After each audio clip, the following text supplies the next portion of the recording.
Hi అండి, నమస్తే. Welcome back to our channel. ఈరోజు మనం చాలా సింపుల్గా చేసుకునే స్వీట్ రెసిపీని తయారు చేసుకుంటున్నామండి.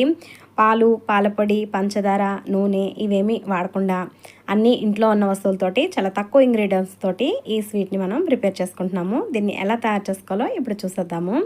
స్టవ్ మీద ఒక కడాయి పెట్టుకుని దీనిలోకి 1 కప్పు గోధుమ పిండి వేసుకుని దీన్ని డ్రై రోస్ట్ చేసుకోవాలండి. ఒక 2 నిమిషాల పాటు వేయించుకుంటే ఇది కొంచెం కమ్మటి వాసన వస్తుందన్నమాట. అప్పటి వరకు వేయించుకోండి. ఇలా పొడి పొడిగా అవుతుంది పిండి. ఇప్పుడు ఇందులోకి మనం ఏ కప్పుతో అయితే గోధుమ పిండి తీసుకున్నామో అదే కప్పుతోటి 1 కప్పు నెయ్యి తీసుకోవాలండి. ఇందులో నుంచి 1/4 కప్పు వరకు ఈ పిండిలో వేసుకుని కలుపుకుంటూ వేయించుకోవాలండి. మిగిలిన 1/4 కప్పు నెయ్యిని పక్కన ఉంచుకోవాలి. మనకి ఈ పిండి ఇలా వేగుతూ ఉంటుంది.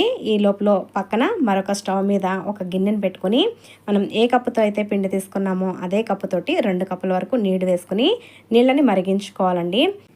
నీళ్లు మరుగుతూ ఉంటాయి. పిండిని కూడా మనం వేయించుకుంటూ ఉండాలండి. ఒక 4-5 నిమిషాల పాటు మనం ఈ పిండిని వేయించుకుంటే సరిపోతుందండి.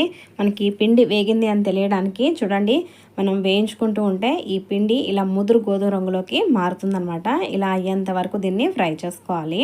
ఇలా ఫ్రై చేసుకున్న తర్వాత ఇప్పుడు ఇందులోకి మనం మరిగించుకున్న వేడి నీళ్ళని కొద్ది కొద్దిగా వేసుకుంటూ కలుపుకోవాలండి. ఒకటేసారి వేసేయకూడదు, కొంచెం కొంచెంగా వేసుకుంటూ కలుపుకోవాలి. ఇలా నీళ్లు వేసి మనం కలుపుకుంటూ ఉంటే ఈ పిండి అనేది గుల్లెరుగుతుందనమాట.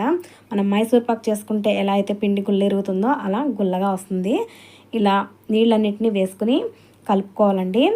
ఇలా పిండి కలుపుకుని ఈ పిండి కొంచెం దగ్గరకు అయ్యేంత వరకు ఉడికించుకోవాలి. ఇలా దగ్గరకు అయిన తర్వాత దీనిలోకి మీ ఇష్టం పంచదార అయినా బెల్లమైనా వేసుకోవచ్చండి. నేనైతే హెల్తీగా ఉండడం కోసం బెల్లాన్ని యూస్ చేస్తున్నాను. 1 కప్పు గోధుమ పిండికి 1 కప్పు లేదా 1.5 కప్పు వరకు మనం బెల్లాన్ని యూస్ చేయొచ్చు. నేనైతే 1 కప్పు బెల్లం వేసుకుంటున్నాను. మీ స్వీట్కి తగ్గట్టుగా ఈ బెల్లాన్ని వేసుకుని ఈ బెల్లం కరిగేంత వరకు దీన్ని ఉడికించుకోవాలండి. ఇప్పుడు ఇందులోకి కొద్దిగా యాలకుల పొడి కూడా వేసుకుని మనం 1/4 కప్పు నెయ్యి పక్కన ఉంచుకున్నాం కదండి, దానిలో నుంచి కొంచెం కొంచెంగా నెయ్యి వేసుకుంటూ ఈ హల్వాని మనం కలుపుకుంటూ ఉడికించుకోవాలండి.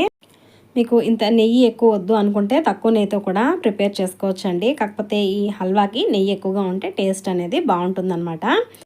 చూడండి, ఈ హల్వా అనేది ఈ ప్యాన్ నుండి ఇలా సపరేట్ అవుతూ దీనిలో నుంచి నెయ్యి అనేది ఇలా వదులుతుంది, చూసారా? ఇలా వదిలితే మనకి ఈ హల్వా అనేది రెడీ అయిపోయినట్టండి. దీనిలోకి సన్నగా కట్ చేసిన డ్రై ఫ్రూట్స్ని వేసుకుని ఒకసారి కలుపుకొని స్టవ్ ఆఫ్ చేసుకుని పక్కకు దించేసుకోండి. దీన్ని చల్లారిన తర్వాత సర్వ్ చేసుకోవడమేనండి. ఇంట్లో తినడానికి ఏమి స్వీట్స్ లేవు అనుకున్నప్పుడు చాలా తక్కువ ఇంగ్రీడియంట్స్తో అన్ని ఇంట్లో ఉన్న వాటితోనే ఇలా హెల్తీగా మనం స్వీట్ని ప్రిపేర్ చేసుకోవచ్చండి. ఈ వీడియో కనుక మీకు నచ్చితే ఒక లైక్ చేసి నా ఛానల్ని సబ్స్క్రైబ్ చేసుకోండి.